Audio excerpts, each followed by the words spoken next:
Chapitre 33. Prophétie accomplie, concernant Jésus. Jetons maintenant un coup d'œil à Jésus.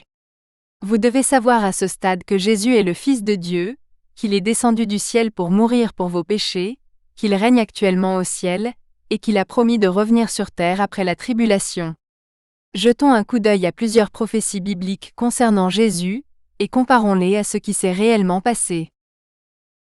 33.1. Prophétie sur la naissance de Jésus. Les Écritures enseignaient au peuple juif qu'un sauveur viendrait le secourir. Ils attendaient ce Messie avec impatience, parce qu'on leur avait donné beaucoup de détails sur ce qu'il fallait rechercher, y compris des détails sur sa naissance. Beaucoup de choses ont été prédites sur la naissance de Jésus. Nous allons examiner 5 de ces détails prédits, il y a des milliers d'années. 33.1.1. Jésus naîtrait à Bethléem. La première de ces prophéties que nous allons évaluer est la naissance de Jésus à Bethléem. Prophétie. Cette prophétie a été écrite par Michée, au 8e siècle avant Jésus-Christ. Jésus est né vers 4 avant Jésus-Christ. Nous le savons parce qu'Hérode le Grand était le dirigeant lorsque Jésus est né, et nous savons également qu'Hérode est mort peu de temps après la naissance de Jésus. Hérode est mort en 4 avant Jésus-Christ. Ce détail concernant la naissance de Jésus a été prédit 700 ans avant la naissance de Jésus. Mais toi, Bethléem Ephrata, petite entre les milliers de Juda, de toi sortira pour moi celui qui dominera sur Israël, dont l'origine remonte aux temps anciens, au jour de l'éternité. Michée 5, 2 nouvelles versions Roi Jacques. Cette prophétie dit qu'un futur dirigeant d'Israël viendrait de Bethléem. Cela nous indique également que les origines de cette personne remontent à l'Antiquité. De l'éternité même. Accomplissement. Ce récit de la naissance de Jésus a été rapporté par Matthieu. Il était l'un des disciples de Jésus. Il a probablement entendu cela directement de la mère de Jésus, Marie, qui était bien sûr présente à la naissance de Jésus. Matthieu a enregistré cela en 50 après Jésus-Christ. Jésus étant né à Bethléem en Judée, au temps du roi Hérode, voici, des mages d'Orient arrivèrent à Jérusalem et dirent : Où est le roi des Juifs qui vient de naître ? Car nous avons vu son étoile en Orient, et nous sommes venus l'adorer. Le roi Hérode, ayant appris cela, fut troublé et tout Jérusalem avec lui. Il assembla tous les principaux sacrificateurs et les scribes du peuple, et leur demanda où naîtrait le Christ. Ils lui répondirent : À Bethléem en Judée, car il est écrit par le prophète : Toi, Bethléem, terre de Juda, tu n'es pas la moindre parmi les principales villes de Juda. Car de toi sortira un gouverneur qui paîtra mon peuple, Israël. Matthieu 2, 1-6. À l'époque de la naissance de Jésus, les prêtres et les enseignants croyaient à l'exactitude de cette écriture prophétique. Lorsque de sages astronomes venus de l'Est vinrent à Jérusalem et demandèrent au roi Hérode, chef d'Israël, où le Messie était né, les érudits d'Hérode lui citèrent la prophétie de Michée. Hérode ordonna aux mages d'aller à Bethléem. En fait, Hérode croyait si fermement à l'exactitude de cette écriture, qu'il a ordonné que tous les enfants mâles âgés de 2 ans et moins soient tués à Bethléem. Il ne voulait pas que ce Messie qui était né conteste sa domination sur Israël. Après leur départ, voici, un ange du Seigneur apparut en songe à Joseph et lui dit : Lève-toi, prends le petit enfant et sa mère, fuis en Égypte et reste-y jusqu'à ce que je te le dise. Car Hérode recherchera le petit enfant pour le faire périr. Il se leva, prit de nuit le petit enfant et sa mère, et se retira en Égypte. Alors Hérode, voyant qu'il était bafoué par les mages, entra dans une grande colère, et envoya tuer tous les enfants mâles de 2 ans et au-dessous qui se trouvaient à Bethléem, dans toute la région, selon le temps précis qu'il avait appris des mages. Matthieu 2, 13-14-16. Il est intéressant de noter que Jésus est effectivement né à Bethléem. Il aurait dû être né à Nazareth. Marie et Joseph, ses parents, vivaient à Nazareth. Avant la naissance de Jésus, César Auguste, l'empereur romain, a exigé que tout le monde soit inscrit. Israël était sous domination romaine à cette époque. Ainsi, chaque homme devait retourner dans la ville natale de sa famille pour être pris en compte dans cette inscription. Ainsi, nous apprenons que Joseph et Marie se rendirent à Bethléem. Luc en a rapporté le récit en 60 après Jésus-Christ. Luc était un disciple de Jésus, et il a probablement entendu cela directement de la mère de Jésus, Marie. En ces jours-là, parut un édit de César Auguste ordonnant le recensement de toute la terre. Ce premier recensement eut lieu sous Quirinius, gouverneur de Syrie. Tous allèrent se faire inscrire chacun dans sa ville. Joseph aussi monta de Galilée, de la ville de Nazareth, en Judée, à Bethléem, la ville de David, parce qu'il était de la maison et de la famille de David, pour se faire inscrire avec Marie, qui lui était promise, car elle était enceinte. Luc 2, 1-5. Il y a un débat sur cette inscription enregistrée par Luc. Certains chercheurs pensent qu'il s'agit d'un recensement, mais les archéologues n'ont trouvé aucune trace historique d'un recensement effectué par César Auguste spécifiquement à cette époque. Cependant, Luc n'a pas dit qu'il s'agissait d'un recensement. Il a dit que c'était une inscription. L'inscription pourrait faire référence à un serment par lequel César Auguste a demandé au peuple de s'engager envers lui à cette époque. C'était censé montrer son approbation de son 25e année au pouvoir et son nouveau titre, Pater Patriae, que lui a conféré le Sénat romain. L'historien Joseph a écrit à propos de ce serment, qu'ils devaient tous prêter. Voici une partie de ce qu'il a dit: lorsque donc toute la nation juive prêta serment d'être fidèle à César et aux intérêts du roi, ces hommes, au nombre de plus de 6000, refusèrent de jurer. Vous savez qu'il n'y a qu'une seule personne qui pourrait accomplir cette écriture prophétique, parce qu'elle devait avoir toujours existé. C'est Jésus. Voici une écriture dans laquelle Jean explique que Jésus existait au commencement avec Dieu. Jésus est cette vie éternelle. Ce qui était dès le commencement, ce que nous avons entendu, ce que nous avons vu de nos yeux, ce que nous avons contemplé et que nos mains ont touché, concernant la parole de vie. Et la vie a été révélée, et nous l'avons vue, et nous rendons témoignage, et nous vous annonçons la vie éternelle, qui était auprès du Père et qui nous a été révélée. Ce que nous avons vu et entendu, nous vous l'annonçons, afin que vous aussi soyez en communion avec nous. Oui, notre communion est avec le Père et avec son Fils Jésus-Christ. 1 Jean 1, 1-3. 33.1.2. Jésus serait né d'une vierge et s'appellerait Emmanuel. Examinons ensemble ces deux prochaines prophéties. La Bible a prédit que Jésus naîtrait d'une vierge et s'appellerait Emmanuel. Prophétie. Ces prophéties ont été écrites par Ésaïe au 8e siècle avant Jésus-Christ. C'était environ 700 ans avant la naissance de Jésus. Ici, Ésaïe nous dit qu'une vierge donnera naissance à un fils qui s'appellera Emmanuel. Il est également intéressant de noter que cette naissance est un signe du Seigneur, Dieu. Cela devrait être évident pour vous car nous savons tous que les vierges ne peuvent pas tomber enceintes. Une vierge qui accouche n'est pas quelque chose qui va se produire, sans que Dieu ne le fasse. C'est pourquoi le Seigneur lui-même vous donnera un signe: voici, la vierge deviendra enceinte, elle enfantera un fils, et elle lui donnera le nom d'Emmanuel. Ésaïe 7,14. Accomplissement. Matthieu et Luc nous parlent tous deux de la naissance virginale de Jésus. N'oubliez pas que ces deux hommes étaient des disciples de Jésus, et qu'ils ont probablement entendu cela de la bouche de la mère de Jésus, Marie. Ils nous racontent ce qui s'est passé, du point de vue des deux parents. Luc raconte du point de vue de Marie, tandis que Matthieu nous raconte ce qui s'est passé du point de vue de Joseph. L'ange Gabriel fut envoyé par Dieu dans une ville de Galilée appelée Nazareth, auprès d'une vierge fiancée à un homme nommé Joseph, de la maison de David. Le nom de la vierge était Marie. Lorsqu'elle entra, l'ange lui dit: « Réjouis-toi, toi à qui une grâce a été faite. Le Seigneur est avec toi. Tu es bénie entre toutes les femmes. » Mais en le voyant, elle fut profondément troublée par cette parole, et se demandait ce que pouvait signifier cette salutation.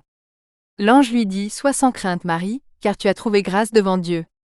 Voici que tu deviendras enceinte, et tu enfanteras un fils, et tu lui donneras le nom de Jésus. Il sera grand, et sera appelé Fils du Très-Haut. Le Seigneur Dieu lui donnera le trône de David, son père, et il régnera sur la maison de Jacob pour toujours. Son royaume n'aura pas de fin. » Marie dit à l'ange: « Comment cela se fera-t-il puisque je suis vierge ?» L'ange lui répondit: « Le Saint-Esprit viendra sur toi, et la puissance du Très-Haut te couvrira de son ombre. C'est pourquoi le Saint-Enfant qui naîtra de toi sera appelé Fils de Dieu. » Luc 1, 26-35. Joseph, son mari, qui était un homme juste et qui ne voulait pas la diffamer publiquement, avait l'intention de la répudier secrètement. Comme il y pensait, voici, Un ange du Seigneur lui apparut en songe et dit, « Joseph, fils de David, ne crains pas de prendre Marie pour femme, car l'enfant qu'elle a conçu vient du Saint-Esprit. Elle enfantera un fils. Tu lui donneras le nom de Jésus, car c'est lui qui sauvera son peuple de ses péchés. » Or, tout cela est arrivé afin que s'accomplisse ce que le Seigneur avait annoncé par le prophète, « Voici, la Vierge sera enceinte, et elle enfantera un fils. On lui donnera le nom d'Emmanuel, ce qui signifie Dieu avec nous. » Matthieu 1, 19-23. Nous voyons l'ange Gabriel apparu à Marie et à Joseph, délivrant le message de Dieu concernant la naissance de Jésus. Lorsque Marie fut imprégnée du Saint-Esprit de Dieu, Joseph et Marie furent fiancés. Pouvez-vous imaginer ce que Joseph a dû penser, lorsque Marie lui a dit qu'elle était enceinte? Je suis sûre qu'il ne croyait pas que Dieu l'avait mise enceinte. Il pensait probablement qu'elle avait couché avec un autre homme. Cela aurait été considéré comme un adultère, passible de la peine de mort. Il pensait probablement que Marie avait concocté cette histoire, pour ne pas être lapidée à mort pour son péché. Je pense que c'est pourquoi Gabriel a d'abord dit à Joseph de ne pas avoir peur de prendre Marie comme épouse, puis a confirmé que l'enfant avait été conçu du Saint-Esprit. Il existe de nombreux exemples dans la Bible, dans lesquels les gens font référence à Jésus comme au Fils de Dieu. Cette première écriture est un démon qui le reconnaît. Il ne leur a pas permis de parler, fait référence à Jésus qui ne permettait pas aux démons de parler. Des démons sortirent aussi de beaucoup de gens, en criant et en disant « Tu es le Christ, le Fils de Dieu ». Jésus les menaça, et ne leur permit pas de parler car il savait qu'il était le Christ. Luc 4, 41. Ici un centurion romain, témoin de la crucifixion de Jésus, a reconnu qui était Jésus. Le centenier et ceux qui étaient avec lui pour garder Jésus, voyant le tremblement de terre et ce qui venait d'arriver, furent saisis de frayeur, et dirent assurément, cet homme était fils de Dieu. Matthieu 27, 54. L'apôtre Paul, connu à l'époque sous le nom de Saül, a rencontré Jésus alors qu'il persécutait ses disciples. Il savait que Jésus était aussi le Fils de Dieu. Or, Saul, respirant encore la menace et le meurtre contre les disciples du Seigneur. Comme il était en chemin, il approchait de Damas, et soudain une lumière venue du ciel resplendit autour de lui. Il tomba à terre et entendit une voix qui lui disait « Saul, Saul, pourquoi me persécutes-tu » Il répondit « Qui es-tu, Seigneur » Le Seigneur dit « Je suis Jésus, que tu persécutes. Mais lève-toi et entre dans la ville, alors on te dira ce que tu dois faire. » Ananias partit, et entra dans la maison. Il lui imposa les mains, et dit « Saul, mon frère, le Seigneur qui t'est apparu sur le chemin par lequel tu venais, m'a envoyé pour que tu recouvres la vue et que tu sois rempli du Saint-Esprit. » Aussitôt comme des écailles tombèrent de ses yeux, et il recouvra la vue. Il se leva, et fut baptisé. Aussitôt dans les synagogues, il prêcha le Christ, affirmant qu'il est le Fils de Dieu. Actes 9, 1, 3-6, 17-18, 20. Dans le récit de Matthieu ci-dessus, nous voyons clairement qu'on a dit à Joseph que le bébé s'appellerait Emmanuel. L'ange lui a même cité la prophétie d'Ésaïe. Vous pouvez considérer Emmanuel comme adjectif pour Jésus. Cela signifie Dieu avec nous. 33.1.3. Jésus serait un descendant du roi David. La quatrième prophétie que nous allons examiner est la prédiction selon laquelle le Messie, Jésus, serait un descendant direct du roi David. Prophétie. Cette prophétie a été écrite par Jérémie vers 600 avant Jésus-Christ, soit 600 ans avant la naissance de Jésus. « Voici les jours viennent, dit l'Éternel, où je susciterai à David un germe juste. Il régnera, agira avec sagesse, et pratiquera le droit et la justice dans le pays. En son temps Juda sera sauvé, et Israël habitera en sécurité. Voici son nom, Éternel notre justice. » Jérémie 23, 5-6. Dans cette écriture, une branche fait référence à la progéniture, aux enfants. Ainsi David aurait un fils qui serait appelé Yahvé notre justice. Cela signifie que son fils ouvrirait la voie à la justice. Accomplissement. Luc et Matthieu fournissent tous deux une généalogie détaillée de Jésus. N'oubliez pas qu'ils étaient tous deux disciples de Jésus, et qu'ils en avaient probablement un récit direct de la part de la mère de Jésus, Marie. Matthieu fournit la généalogie de Joseph, le père légal de Jésus. J'ai inclus une partie de cette liste, en commençant par David. Joseph est un descendant de Salomon, le fils du roi David. Le livre de la généalogie de Jésus-Christ, fils de David, fils d'Abraham. Jessé engendra le roi David. David engendra Salomon. Salomon engendra Roboam. Jacob engendra Joseph, l'époux de Marie, de laquelle est né Jésus, appelé Christ. Matthieu 1, 6 à 7, 16. Luc rapporte la généalogie de Marie, la mère de Jésus. Nous savons qu'il s'agit d'une référence à Marie, car le nom de son père était Élie. Marie est une descendante de Nathan, le fils du roi David. Jésus lui-même, lorsqu'il commença à enseigner, avait environ 30 ans, étant fils comme on le croyait de Joseph, fils d'Élie. Mattatha, fils de Nathan, fils de David, fils d'Isaïe. Luc 3, 23, 31 à 32. Il est intéressant de noter que Marie et Joseph remontent au roi David. Dieu ne voulait pas qu'il y ait le moindre doute sur la lignée de Jésus, comme étant celle du roi David. La prophétie dit également que la descendance de David ouvrirait la voie à notre justice. Vous savez que c'est exactement pour cela que Jésus est venu sur terre. Jésus est le seul qui soit juste, et il nous donne le don de la justice lorsque nous mettons notre foi en lui. Mes petits enfants, je vous écris ces choses afin que vous ne péchiez pas. Si quelqu'un a péché, nous avons un conseiller auprès du Père, Jésus-Christ le juste. Et il est lui-même la victime expiatoire pour nos péchés, et non seulement pour les nôtres, mais aussi pour ceux du monde entier. 1 Jean 2, 1 à 2. Car le péché d'Adam, le seul homme, a fait régner la mort sur beaucoup. Mais la grâce merveilleuse de Dieu et son don de justice sont encore plus grands, tous ceux qui les reçoivent vivront dans la victoire sur le péché et la mort par lui seul, Jésus-Christ. Romains 5, 17 traduction nouvelle vivante. 33.1.4 Jésus sortirait d'Égypte. La dernière écriture que nous allons examiner concernant la naissance de Jésus est la prédiction selon laquelle Jésus sortirait d'Égypte alors qu'il était enfant. Puisque nous savons qu'il est né à Bethléem, quelque chose a dû se produire qui a envoyé Jésus et ses parents en Égypte. Prophétie. Cette prophétie a été écrite par Osée, vers 750 avant Jésus-Christ, ou 750 ans avant la naissance de Jésus. C'est Dieu qui parle dans cette prophétie, et il déclare qu'il appellera son fils hors d'Égypte. Nous savons que le Fils de Dieu fait référence à Jésus. Cela signifie qu'à un moment donné, Jésus vivrait en Égypte. Quand Israël était enfant, je l'ai aimé, et j'ai appelé mon fils hors d'Égypte. Osée 11, 1. Accomplissement. Matthieu, le disciple de Jésus, continue de raconter ce qui s'est passé après la naissance de Jésus. Les sages de l'Orient qui ont rendu visite à Marie et à Joseph après la naissance de Jésus partent. Puis un ange dit à Joseph de fuir en Égypte parce qu'Hérode complote pour tuer Jésus. Après leur départ, voici, un ange du Seigneur apparut en songe à Joseph et lui dit « Lève-toi, prends le petit enfant et sa mère, fuis en Égypte et reste-y jusqu'à ce que je te le dise. Car Hérode recherchera le petit enfant, pour le faire périr. » Il se leva, prit de nuit le petit enfant et sa mère, et se retira en Égypte. Il y resta jusqu'à la mort d'Hérode, afin que s'accomplisse ce que le Seigneur avait annoncé par le prophète, « J'ai appelé mon fils hors d'Égypte. » Matthieu 2, 13 à 15.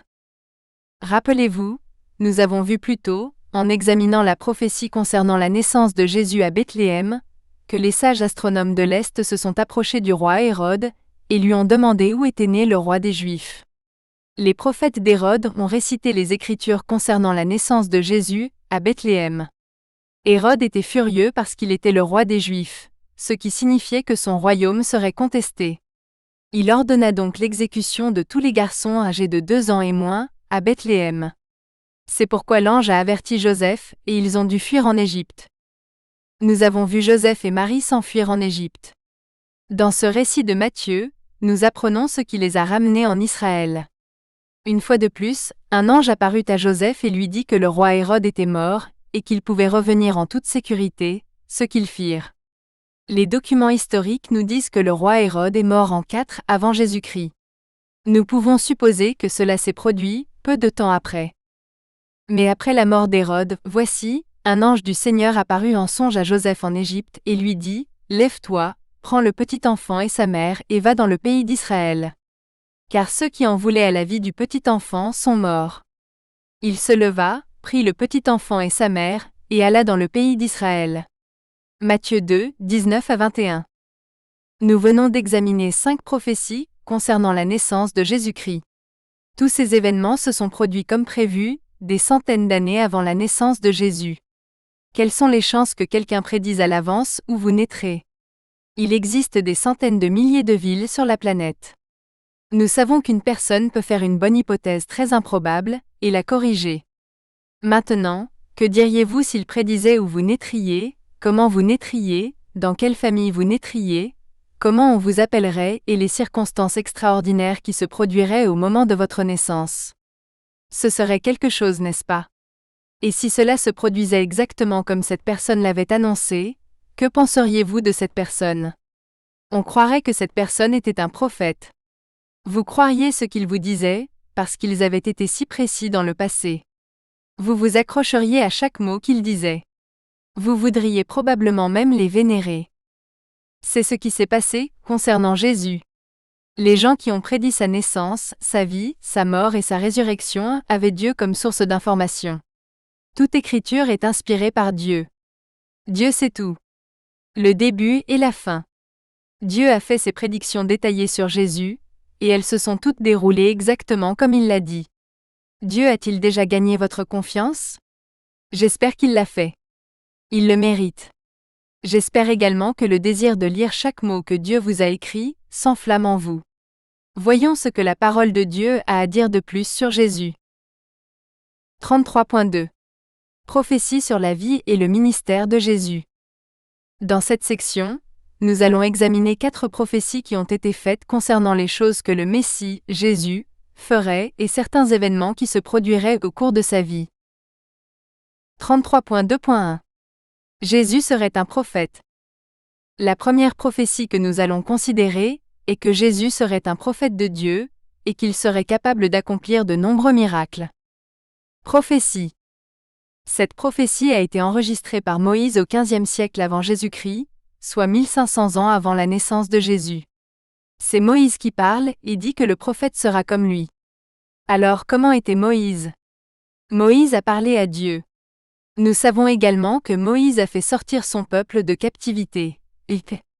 Il était capable d'accomplir des miracles, comme les épidémies et la séparation de la mer Rouge. Moïse a également enseigné Dieu à son peuple. Voilà donc certaines choses que nous attendons de ce prophète dont il parle. L'Éternel ton Dieu te suscitera du milieu de toi, d'entre tes frères, un prophète comme moi. Tu l'écouteras. Deutéronome 18, 15. Ésaïe a écrit ces 2 prophéties, au 8e siècle avant Jésus-Christ. Il nous dit que Dieu lui-même viendra et fera des miracles comme redonner la vue aux aveugles, l'ouïe aux sourds, la marche aux boiteux et la voix aux muets. Voici ton Dieu viendra avec vengeance, avec la rétribution de Dieu. Il viendra, et te sauvera. Alors s'ouvriront les yeux des aveugles, et s'ouvriront les oreilles des sourds. Alors le boiteux bondira comme un cerf, et la langue du muet éclatera de joie. Ésaïe 35, 4 à 6. De plus, Ésaïe nous dit que le Messie prêchera une bonne nouvelle qui libérera les captifs. Il aura la capacité de libérer ceux qui sont liés. L'Esprit du Seigneur l'Éternel est sur moi, car il m'a oint pour porter la bonne nouvelle aux humbles. Il m'a envoyé pour guérir ceux qui ont le cœur brisé, pour proclamer aux captifs la délivrance et aux prisonniers la délivrance, pour proclamer une année de grâce de l'Éternel et un jour de vengeance de notre Dieu. Ésaïe 61, 1 à 2. Accomplissement. Si vous n'avez pas encore lu les livres de l'Évangile du Nouveau Testament, faites-le. Ces 4 livres évangéliques de Matthieu, Marc, Luc et Jean rendent compte par des témoins oculaires de ce que Jésus a dit et fait. Une fois que vous l'aurez fait, il vous sera incroyablement évident que Jésus était bien ce prophète dont Moïse et Ésaïe ont parlé. J'aime cette écriture écrite par Jean, l'un des disciples de Jésus. Jean a suivi Jésus pendant plusieurs années, et a été témoin oculaire de tout ce que Jésus faisait.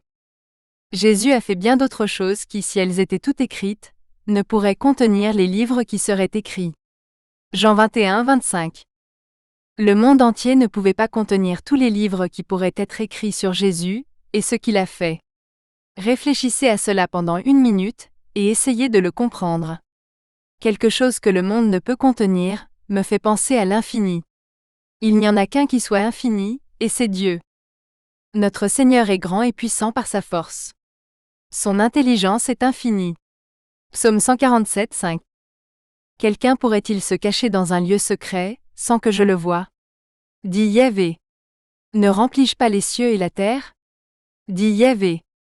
Jérémie 23, 24. Examinons quelques récits de la Bible concernant Jésus, accomplissant cette prophétie selon laquelle il serait un prophète de Dieu et accomplirait des miracles. Ces récits ont été rédigés par les disciples de Jésus, Matthieu et Jean. Tous deux étaient des témoins oculaires de ce qu'ils avaient écrit. Lorsque Jésus entra à Jérusalem peu avant d'être arrêté et crucifié, nous apprenons qu'un grand nombre de personnes étaient rassemblées et le traitaient de prophète. Ce sont ces gens qui ont été témoins de ce que Jésus a dit et fait. Alors que Jésus et ses disciples approchaient de Jérusalem, ils arrivèrent à Bethphagée, sur le mont des Oliviers. La plupart des gens de la foule étendirent leurs vêtements sur la route devant lui, tandis que d'autres coupaient des branches d'arbres et les étendaient sur la route. Jésus était au centre du cortège et tout autour de lui, la foule criait « Loué soit Dieu pour le Fils de David ! Béni soit celui qui vient au nom du Seigneur ! Loué soit Dieu au plus haut des cieux !» Toute la ville de Jérusalem fut en émoi à son entrée. « Qui est-ce » demandèrent-ils. Et la foule répondit « C'est Jésus, le prophète de Nazareth en Galilée. » Matthieu 21, 1, 8 à 11 traduction nouvelle vivante. Dans ce récit, nous voyons les pharisiens, chefs religieux juifs, demander à un homme autrefois aveugle comment il a recouvré la vue. L'aveugle a eu une rencontre divine avec Jésus, au cours de laquelle il a été guéri. Les pharisiens lui demandèrent de nouveau comment il avait recouvré la vue. Il leur répondit « Il a mis de la boue sur mes yeux, je me suis lavé et je vois. » Ils demandèrent de nouveau à l'aveugle « Que dis-tu de lui, parce qu'il t'a ouvert les yeux ?» Il répondit « C'est un prophète. » Jean 9, 15, 17. Les pharisiens cherchaient également à tuer Jésus, mais ils craignaient un soulèvement du peuple, parce que le peuple considérait Jésus comme un prophète. Lorsqu'ils cherchèrent à se saisir de lui, ils craignirent la foule parce qu'elle le prenait pour un prophète.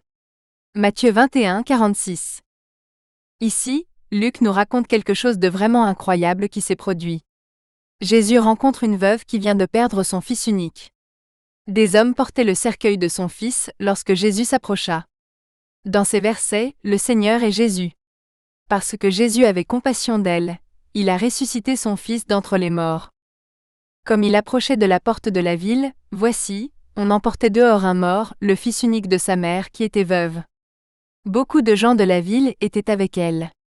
Quand le Seigneur la vit, il fut ému de compassion pour elle et lui dit « Ne pleure pas ». Il s'approcha, toucha le cercueil. Ceux qui le portaient s'arrêtèrent. Il dit « Jeune homme, je te le dis, lève-toi ». Le mort se redressa et prit la parole. Et il le rendit à sa mère. La crainte s'empara de tous et ils glorifièrent Dieu, en disant « Un grand prophète s'est levé parmi nous. Et Dieu a visité son peuple. » Luc 7, 12 à 16. Comment les gens ont-ils réagi en voyant quelqu'un ressuscité? La peur les a saisis. Ils savaient qu'ils venaient d'assister à la démonstration la plus incroyable de la puissance de Dieu. Dieu est le seul à avoir le pouvoir sur la vie et la mort, et ils le savaient. Ils reconnaissaient que Dieu lui-même était parmi eux. Matthieu raconte une conversation intéressante entre Jean-Baptiste, alors en prison, et Jésus. Jean a envoyé quelques-uns de ses disciples demander à Jésus s'il était le Messie. Il avait des doutes à cause de sa propre situation.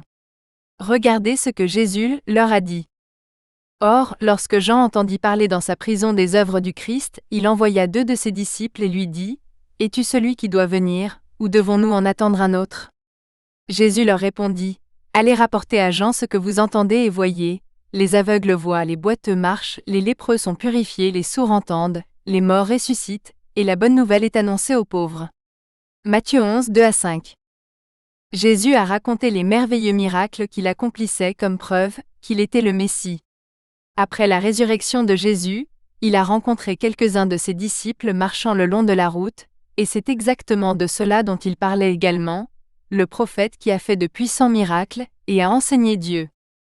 Ce même jour, 2 disciples de Jésus se rendaient au village d'Emmaüs, à 11 km de Jérusalem.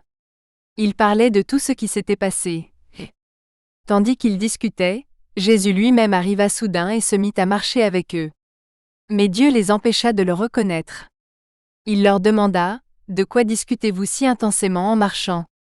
Ils s'arrêtèrent net, la tristesse se lisant sur leurs visages. L'un d'eux, Cléopas, répondit, « Vous êtes sans doute le seul à Jérusalem à ne pas avoir entendu parler de tout ce qui s'est passé là-bas ces derniers jours. » « Quoi ?» demanda Jésus. « Ce qui est arrivé à Jésus, l'homme de Nazareth, répondirent-ils. C'était un prophète qui accomplissait de puissants miracles, et c'était un enseignant puissant aux yeux de Dieu et de tout le peuple. Mais nos chefs des prêtres et les autres chefs religieux l'ont livré pour le faire condamner à mort, et l'ont crucifié. » Luc 24, 13-20 traduction nouvelle vivante.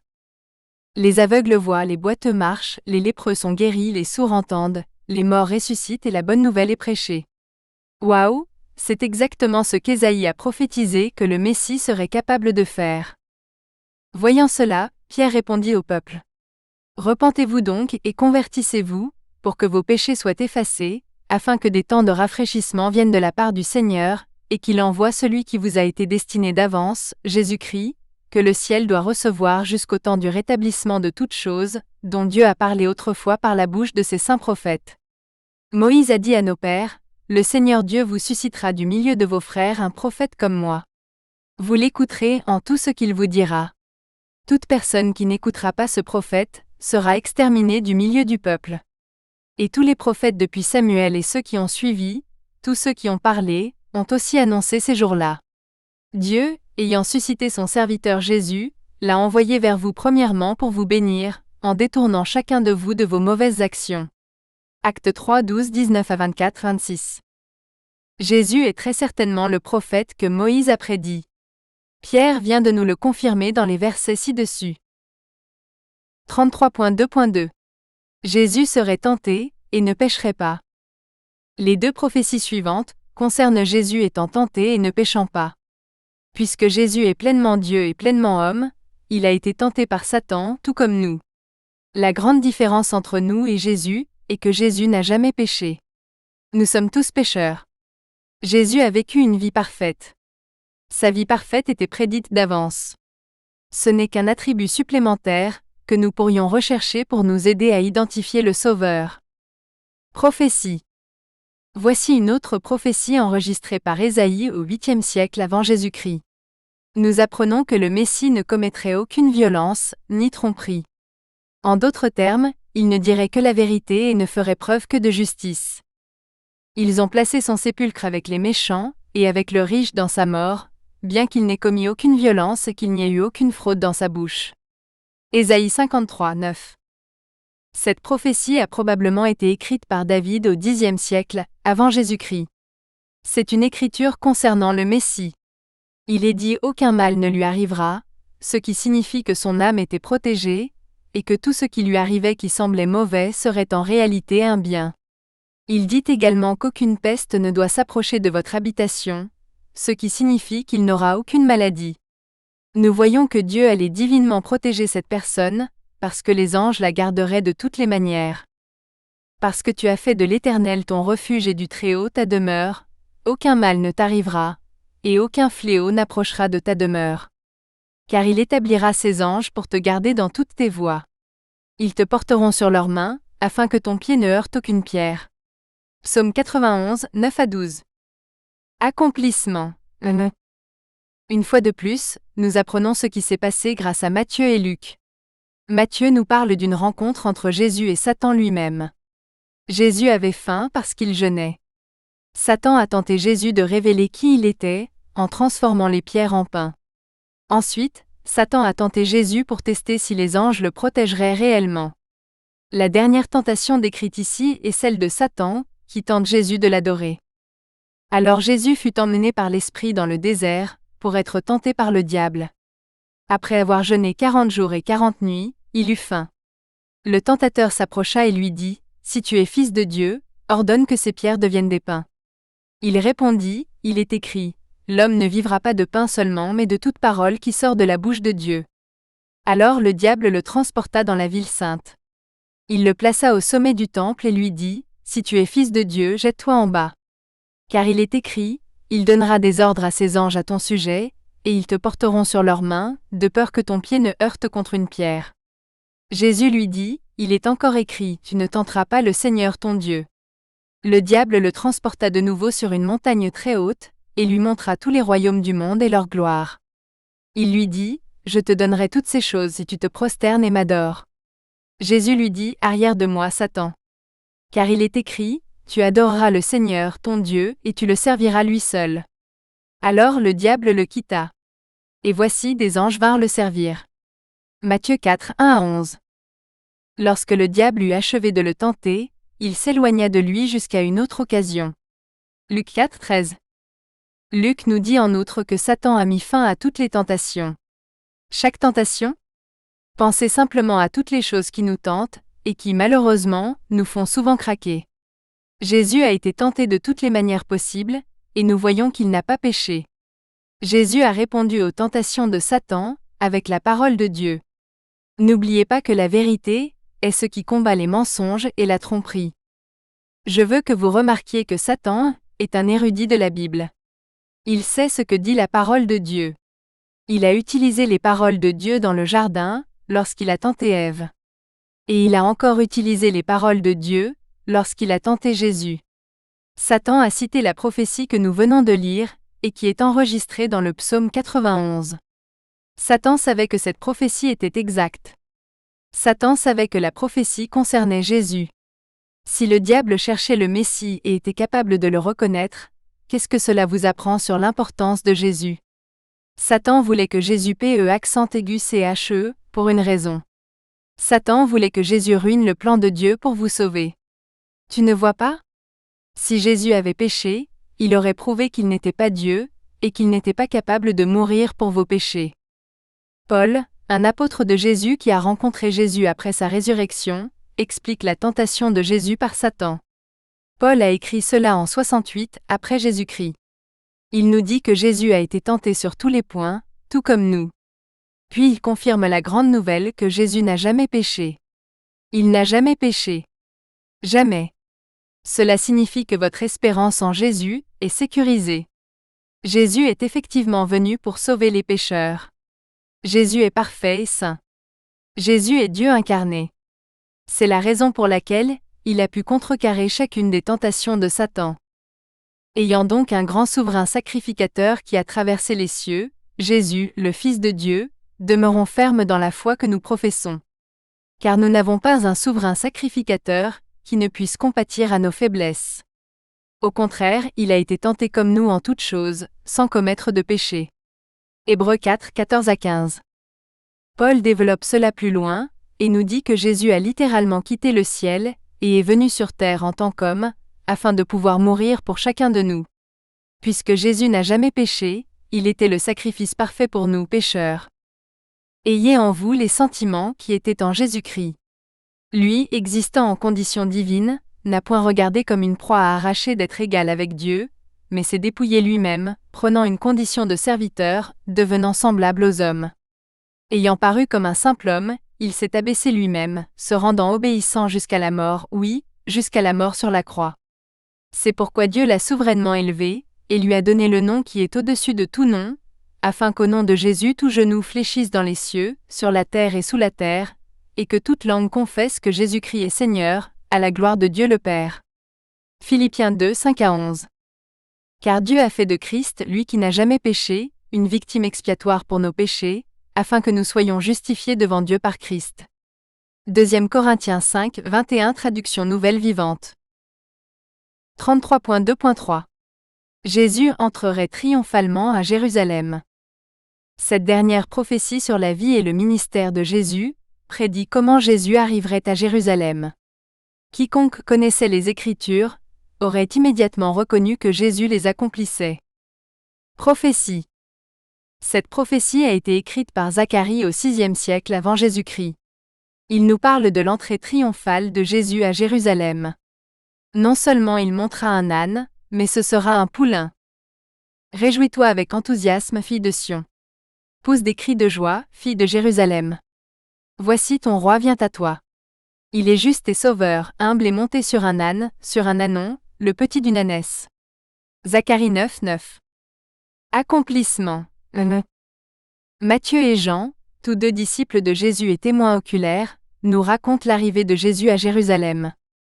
Lorsqu'ils approchèrent de Jérusalem et arrivèrent à Bethsabée, près du mont des Oliviers, Jésus envoya 2 disciples, en leur disant : « Allez au village qui est en face de vous. Vous trouverez aussitôt une ânesse attachée, et son ânon avec elle. Détachez-les, et amenez-les-moi. Si quelqu'un vous dit quelque chose, vous répondrez : le Seigneur en a besoin, et aussitôt il les renverra. » Tout cela arriva afin que s'accomplisse ce qui avait été annoncé par le prophète : dites à la fille de Sion : voici, ton roi vient à toi, humble et monté sur un âne, sur un ânon, le petit d'une ânesse. Les disciples partirent, et firent ce que Jésus leur avait ordonné. Ils amenèrent l'ânesse et l'ânon, mirent leurs vêtements sur eux. Et il s'assit dessus. Une très grande foule étendit ses vêtements sur le chemin. D'autres coupèrent des branches d'arbres et les étendirent sur le chemin. La foule qui le précédait et celle qui le suivait criaient : Hosanna au fils de David. Béni soit celui qui vient au nom du Seigneur. Hosanna au plus haut des cieux. Matthieu 21, 1-9. Nous voyons rapidement que Jésus est effectivement monté sur le petit d'une ânesse. Nous remarquons également que les personnes rassemblées se souviennent de la prophétie de Zacharie, qui prédit cela. Certaines personnes prêtaient attention aux Écritures, et cherchaient celui qui les accomplirait. Le lendemain, une grande foule était venue à la fête. Apprenant que Jésus arrivait à Jérusalem, ils prirent des branches de palmier et sortirent à sa rencontre en criant : Hosanna. Béni soit celui qui vient au nom du Seigneur, le roi d'Israël. Jésus, ayant trouvé un ânon, s'assit dessus. Selon qu'il est écrit : sois sans crainte, fille de Sion. Voici ton roi vient, assis sur le petit d'une ânesse. Jean 12, 12-15. Dans ce récit de Luc, disciple de Jésus, sur l'entrée de Jésus à Jérusalem, nous voyons des détails supplémentaires sur la glorieuse journée que ce fut. La foule était en liesse et chantait à haute voix. Eh bien, cela a bouleversé les chefs religieux juifs, les pharisiens, et ils ont dit à Jésus de réprimander ses disciples. C'est très fascinant ce qu'il dit. Si les gens se taisaient, les rochers crieraient à leur place. C'est dire à quel point cette journée a été importante. Même la création savait que c'était un jour de fête. Alors qu'il approchait, fait référence à Jésus s'approchant de la ville. Comme il approchait de la descente du mont des Oliviers, toute la multitude des disciples se mit à célébrer Dieu à haute voix, à louer Dieu pour tous les miracles qu'ils avaient vus. Ils disaient : béni soit le roi qui vient au nom du Seigneur. Paix au ciel et gloire au plus haut des cieux. Quelques pharisiens de la foule lui dirent : Maître, reprends tes disciples. Il leur répondit : Je vous le dis, s'ils se taisent, les pierres crieront. Luc 19, 37-40. Puis quelque chose de particulier se produit avec Jésus. Nous avons vu à quel point cette occasion était jubilatoire. Les gens étaient rassemblés et acclamaient et louaient Jésus. Pourtant, si nous continuons à lire le récit de Luc sur ce qui s'est passé ce jour-là, nous lisons quelque chose de troublant. Nous voyons Jésus pleurer sur la ville de Jérusalem. Ce ne sont pas des larmes de joie. Le mot pleurer signifie un sanglot très douloureux et lourd.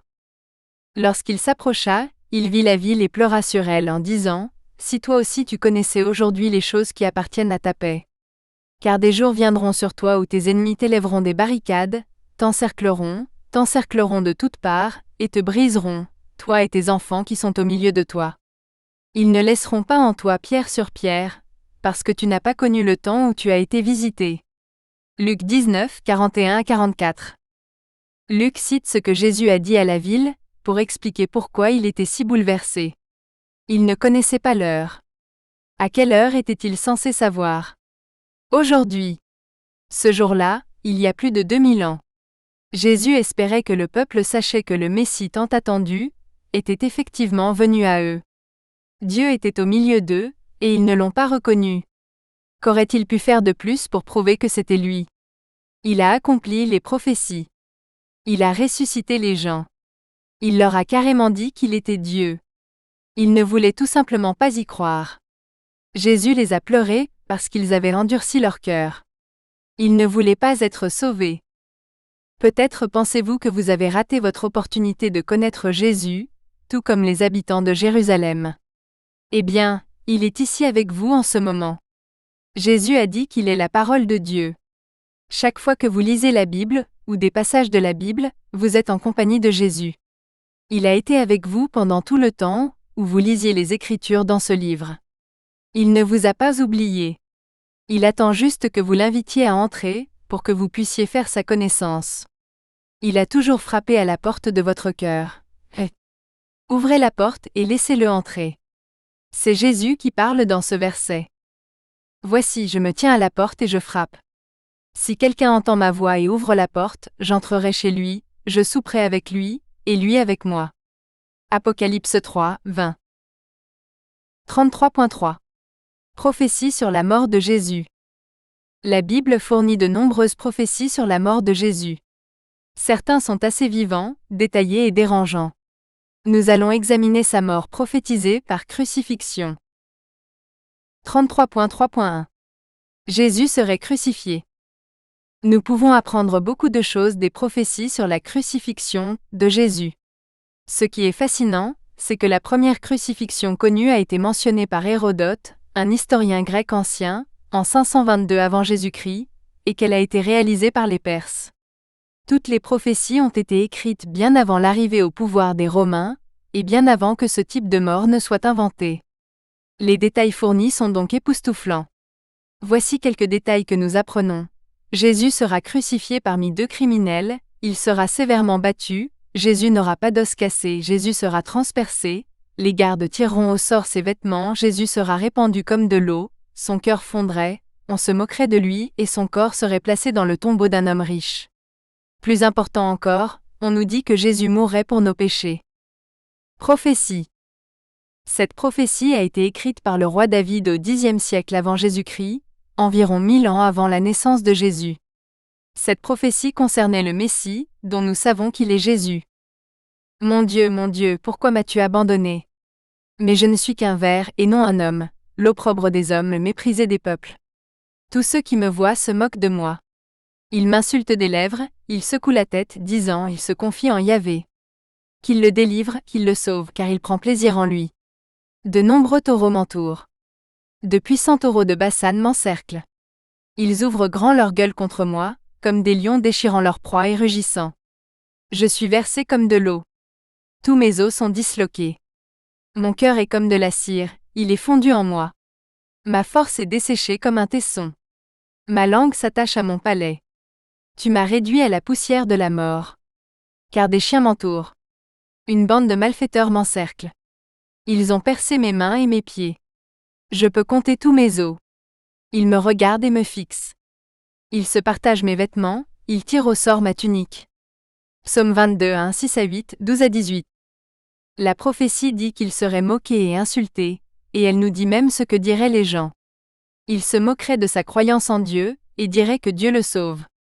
Il y a un verset sur les lions déchirant leur proie. Je veux que vous en évoquiez des images. Un lion aux pattes énormes et aux griffes incroyablement acérées. Un seul coup, et la chair est grande ouverte, jaillissant du sang et la peau pendante. Tous ses os sont désarticulés. J'imagine des membres tirés, au-delà de ce qui est naturel. Il peut compter tous ses os, pour qu'ils ne soient pas brisés. Il partage ses vêtements en tirant au sort. C'est comme lancer un dé, ou lancer une pièce de monnaie. C'était par hasard. Le prophète Ésaïe a écrit ces paroles, à propos de la mort du Messie au 8e siècle avant Jésus-Christ, 800 ans avant la naissance de Jésus. Son apparence était plus gâchée que celle de n'importe quel homme, signifie qu'il serait battu au point de devenir méconnaissable. Voici, mon serviteur agira avec sagesse. Il sera élevé, il s'élèvera, il sera très haut. Comme beaucoup étaient étonnés à cause de toi, son apparence était plus défigurée que celle de n'importe quel homme, et sa forme plus que celle des fils des hommes. Ésaïe 52, 13 à 14. Dans cette écriture, nous apprenons pourquoi cette mort horrible doit se produire. Cette prophétie écrite par Ésaïe décrit le Messie. Il a été transpercé pour nos transgressions, ce qui signifie qu'il mourrait pour nos péchés. Lisons. Qui a cru à notre message? À qui le bras de Yahvé s'est-il révélé? Car il a poussé devant lui comme une plante tendre, comme un rejeton qui sort d'une terre desséchée. Il n'a ni beauté ni majesté. Quand nous le voyons, il n'a aucune beauté qui nous fasse désirer. Méprisé et abandonné des hommes, homme de souffrance et habitué à la maladie. Il était méprisé, comme celui dont on détourne le visage. Et nous ne l'avons pas respecté. Certes, il a porté nos maladies, il s'est chargé de nos souffrances. Et nous l'avons considéré comme frappé de Dieu et humilié. Mais il a été blessé pour nos péchés, brisé pour nos iniquités. Le châtiment qui nous donne la paix est tombé sur lui, et par ses blessures nous sommes guéris. Nous étions tous errants comme des brebis, chacun suivait sa propre voie. Et Yahvé a fait retomber sur lui l'iniquité de nous tous. Il était opprimé, et lorsqu'il était affligé, il n'a pas ouvert la bouche. Comme un agneau qu'on mène à l'abattoir, comme une brebis muette devant ceux qui l'attendent, ainsi il n'a pas ouvert la bouche. Il a été enlevé par l'oppression et le jugement. Quant à sa génération, qui a considéré qu'il était retranché de la terre des vivants, et frappé à cause de la désobéissance de mon peuple? Ils ont placé son sépulcre avec les méchants, et avec le riche à sa mort, bien qu'il n'ait commis aucune violence et qu'il n'y ait eu aucune fraude dans sa bouche. Pourtant, il a plu à l'Éternel de le briser. Il l'a fait souffrir. Si tu offres son âme en sacrifice pour le péché, il verra une descendance. Il prolongera ses jours, et la volonté de l'Éternel prospérera entre ses mains. Après la souffrance de son âme, il verra la lumière et sera rassasié.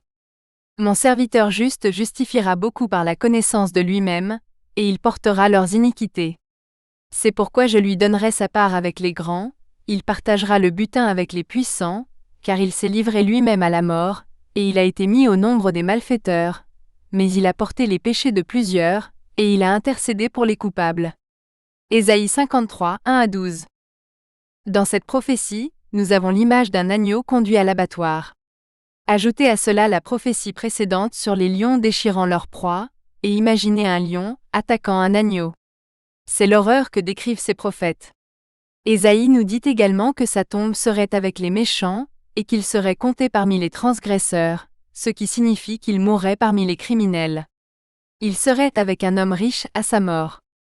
C'est une référence au fait d'être dans la tombe d'un homme riche. Voyons maintenant comment Jésus est mort. Accomplissement. Ce récit a été rédigé par Luc, l'un des disciples de Jésus. Ici nous voyons que Jésus a été battu, moqué, crucifié avec des criminels, et que les gardes ont tiré au sort ses vêtements. Les hommes qui détenaient Jésus se moquaient de lui, et le frappaient. Arrivés au lieu appelé Crâne, ils le crucifièrent là avec les malfaiteurs, l'un à droite, l'autre à gauche. Jésus dit: Père, pardonne-leur car ils ne savent pas ce qu'ils font. Ils se partagèrent ses vêtements, et tirèrent au sort. Le peuple se tenait là, à regarder. Les chefs qui étaient avec eux se moquaient de lui, disant: Il a sauvé les autres. Qu'il se sauve lui-même s'il est le Christ de Dieu, son élu. Les soldats se moquaient aussi de lui. Ils s'approchèrent de lui présentèrent du vinaigre et dirent: Si tu es le roi des Juifs, sauve-toi toi-même. Une inscription était aussi écrite sur lui en lettres grecques, latines et hébraïques: Celui-ci est le roi des Juifs. Luc 22, 63, 23, 33 à 38. Ce récit a été rédigé par Marc, disciple de Jésus. Il raconte également que Jésus a été crucifié avec des criminels, et cite la prophétie que cela a accompli. Il parle des moqueries auxquelles Jésus a résisté, et nous apprenons qu'ils se sont moqués de lui à propos de sa foi, et ont nargué Jésus pour se sauver. Avec lui, ils en ont crucifié deux, fait référence à Jésus crucifié avec deux autres. Avec lui, ils crucifièrent deux brigands, l'un à sa droite et l'autre à sa gauche. Ainsi s'accomplit l'écriture qui dit: Il a été mis au nombre des malfaiteurs. Les passants l'injuriaient, hochant la tête et disant: Ah! Toi qui détruis le temple et qui le rebâtis en 3 jours, sauve-toi toi-même et descends de la croix. De même, les principaux sacrificateurs, se moquant entre eux avec les scribes, disaient: Il a sauvé les autres. Il ne peut se sauver lui-même. Que le Christ, le roi d'Israël, descende maintenant de la croix, afin que nous le voyions et que nous croyions en lui.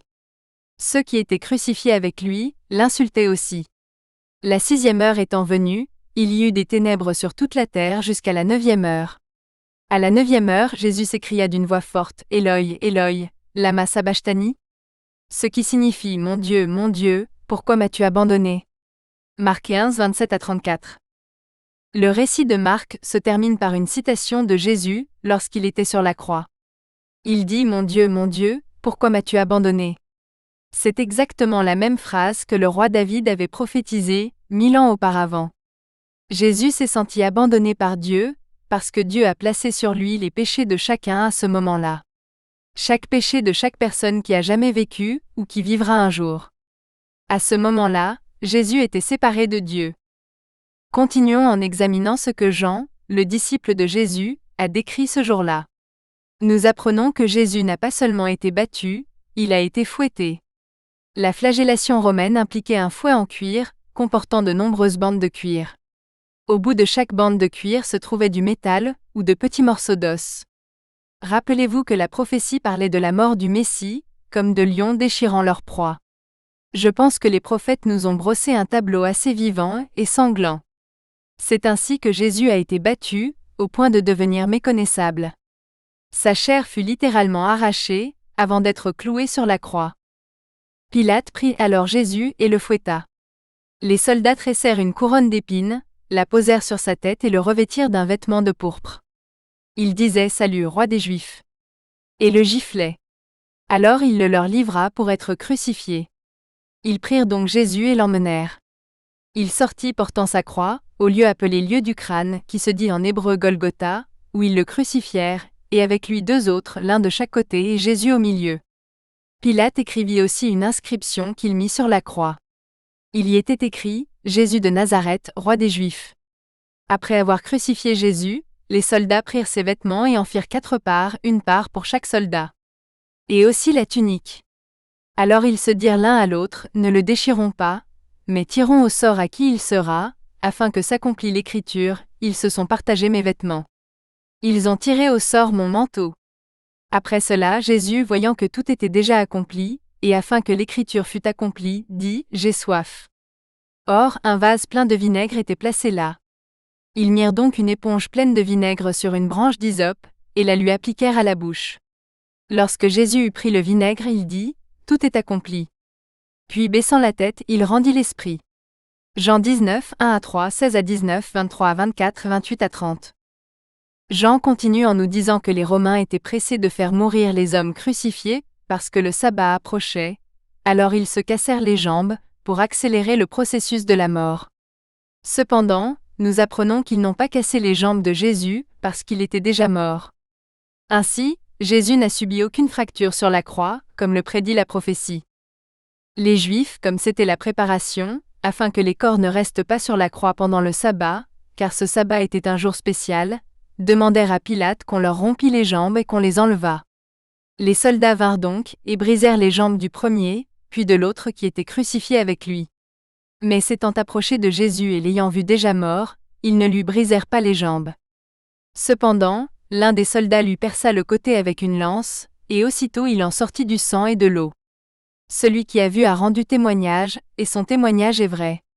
Il sait qu'il dit vrai, afin que vous croyiez. Car cela est arrivé afin que l'écriture soit accomplie, aucun de ces os ne sera brisé. Une autre écriture dit encore, ils regarderont celui qu'ils ont percé.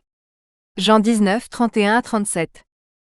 Nous avons également appris dans ce récit que Jésus n'a pas seulement été transpercé aux mains et aux pieds, lorsqu'ils l'ont cloué sur la croix. Ils lui ont également percé le côté, et on voit que du sang et de l'eau sont sortis. Une lance percée dans votre côté transpercerait presque certainement le cœur. La description ici correspond parfaitement à celle du roi David, son cœur fondit et il fut versé comme de l'eau. Enfin, Jean nous apprend que Jésus fut déposé dans le tombeau de Joseph d'Arimathée. Joseph était un homme riche. Il était également membre du grand conseil du Sanhédrin, les chefs religieux qui voulaient que Jésus soit crucifié, Luc 23, 50-51, Marc 15, 43. Après cela, Joseph d'Arimathée, qui était disciple de Jésus, mais en secret par crainte des Juifs, demanda à Pilate la permission d'enlever le corps de Jésus. Pilate le lui permit. Il vint donc et enleva le corps. Nicodème, qui était d'abord venu trouver Jésus de nuit, vint aussi, apportant un mélange de myrrhe et d'aloès, d'environ 100 livres romaines. Ils prirent donc le corps de Jésus, et l'enveloppèrent de linceul avec les aromates, selon la coutume juive. Or, à l'endroit où il avait été crucifié, il y avait un jardin. Dans ce jardin était un tombeau neuf, dans lequel personne n'avait encore été déposé. Alors, à cause de la préparation des Juifs, car le tombeau était proche, ils y déposèrent Jésus. Jean 19, 38-42. En lisant les prophéties sur la mort que Jésus allait subir, puis en lisant la crucifixion de Jésus et tous les détails qui l'entourent, il est évident qu'il parle du même événement. Je suis sûr que vous avez également remarqué des détails prophétisés sur la mort de Jésus, qui se sont réellement produits, et que je n'ai pas spécifiquement évoqués. Comment se fait-il que les prophètes qui ont prédit cet événement aient pu le faire avec autant de détails horrifiants sur une torture qui n'avait pas encore été inventée? 33.3.2 Jésus mourrait pour vos péchés.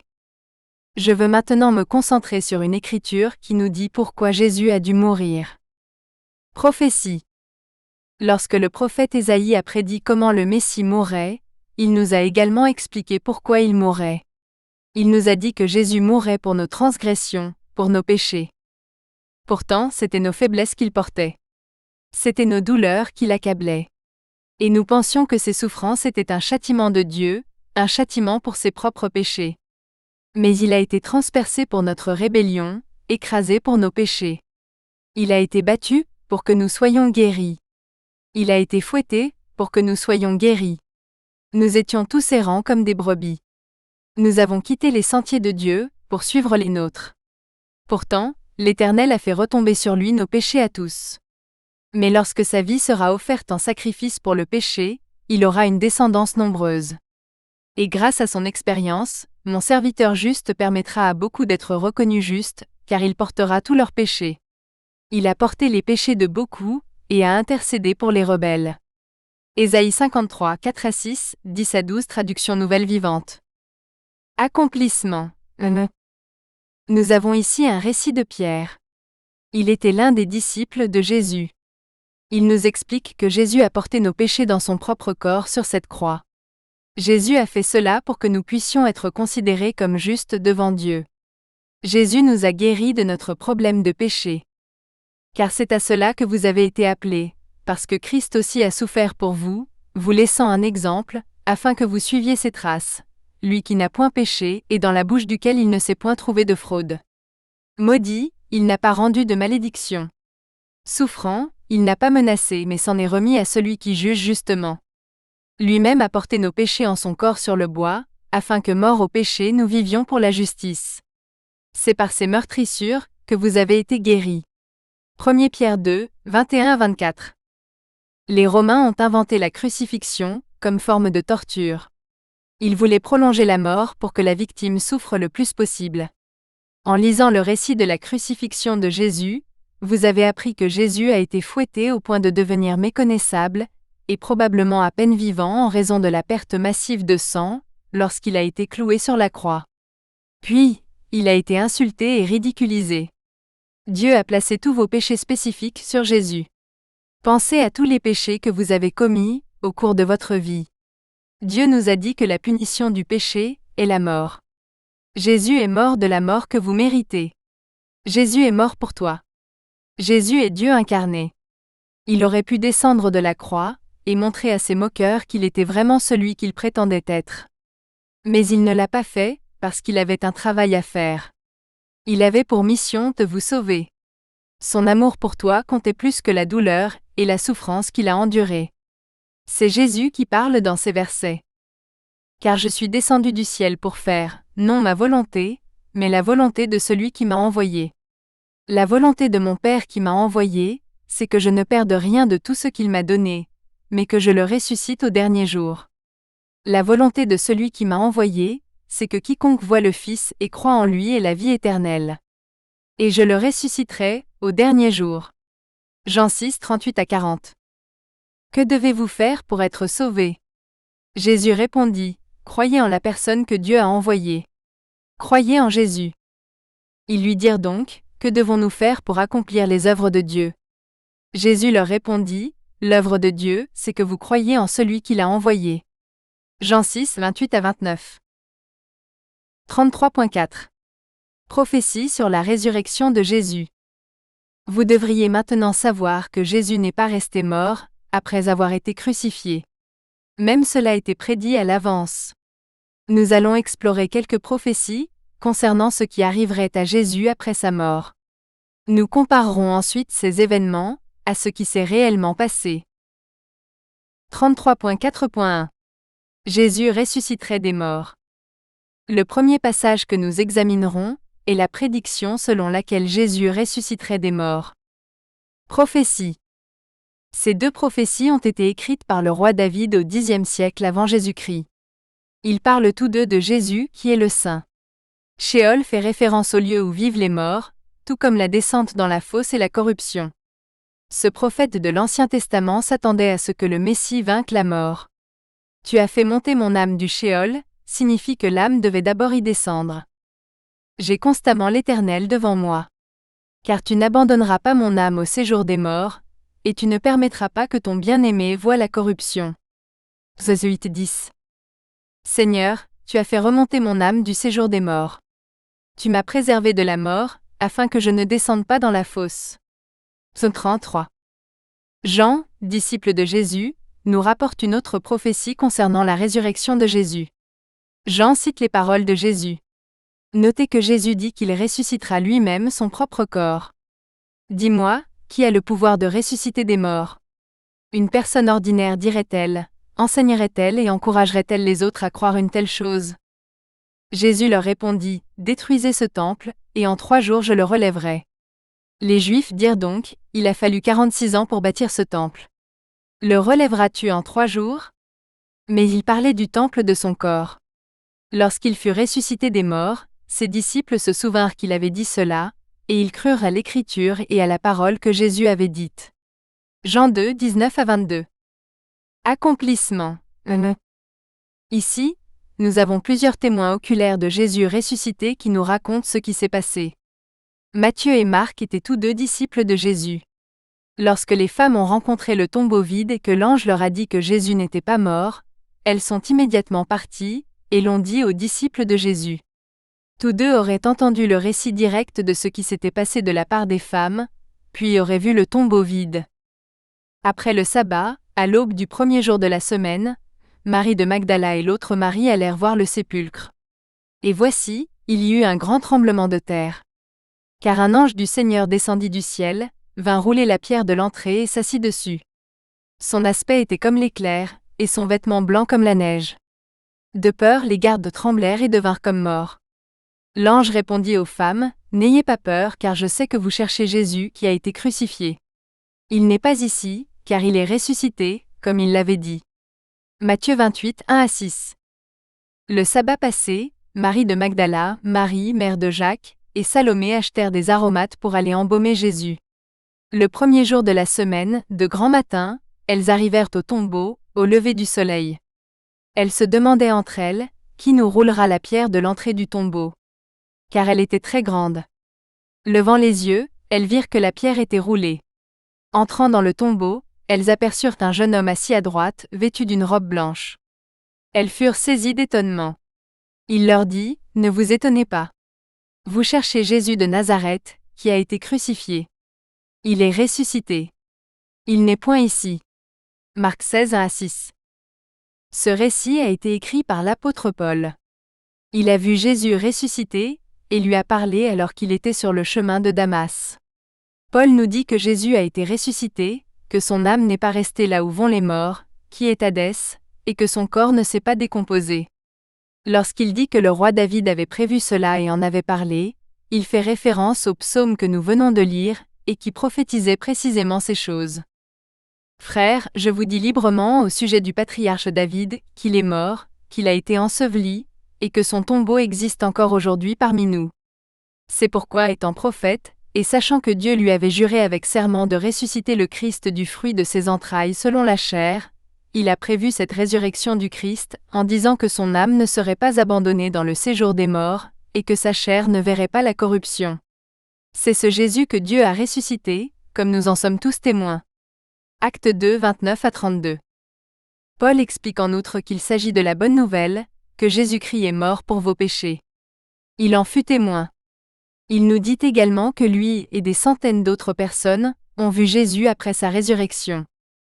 Or, frères, je vous annonce l'évangile que je vous ai annoncé, que vous avez aussi reçu, dans lequel vous avez persévéré, et par lequel vous êtes sauvés si vous le retenez fermement. Autrement, vous auriez cru en vain. Car je vous ai transmis avant tout, comme je l'avais aussi reçu, que Christ est mort pour nos péchés selon les Écritures, qu'il a été enseveli, qu'il est ressuscité le 3e jour, selon les Écritures, et qu'il est apparu à Céphase, puis aux 12. Puis il est apparu à plus de 500 frères à la fois, dont la plupart sont encore vivants, mais quelques-uns sont morts. Puis il est apparu à Jacques, puis à tous les apôtres. Et enfin, comme à l'enfant né à l'intempérance, il m'est aussi apparu. 1 Corinthiens 15, 1-8. Jean nous dit que Thomas, également l'un des disciples de Jésus, avait du mal à croire que Jésus était ressuscité d'entre les morts. Il n'avait pas vu Jésus ressuscité comme les autres disciples. Il avait seulement entendu leur récit de ce qui s'était passé. Il voulait voir par lui-même. Or Thomas, l'un des 12 appelé Didyme, n'était pas avec eux lorsque Jésus arriva. Les autres disciples lui dirent donc, « Nous avons vu le Seigneur. » Mais il leur répondit, « Si je ne vois pas dans ses mains la marque des clous, si je ne mets pas mon doigt dans la marque des clous, et si je ne mets pas ma main dans son côté, je ne croirai pas. » 8 jours plus tard, ses disciples étaient de nouveau à l'intérieur, et Thomas était avec eux. Jésus arriva, les portes étant verrouillées, et se tint au milieu et dit, « La paix soit avec vous. » Puis il dit à Thomas, « Avance ici ton doigt et vois mes mains. Avance ici ta main, et mets-la dans mon côté. Ne sois pas incrédule mais crois. » Thomas lui répondit, « Mon Seigneur et mon Dieu. » Jésus lui dit, « Parce que tu m'as vu, tu as cru. Heureux ceux qui n'ont pas vu et qui ont cru. » Jean 20, 24-29.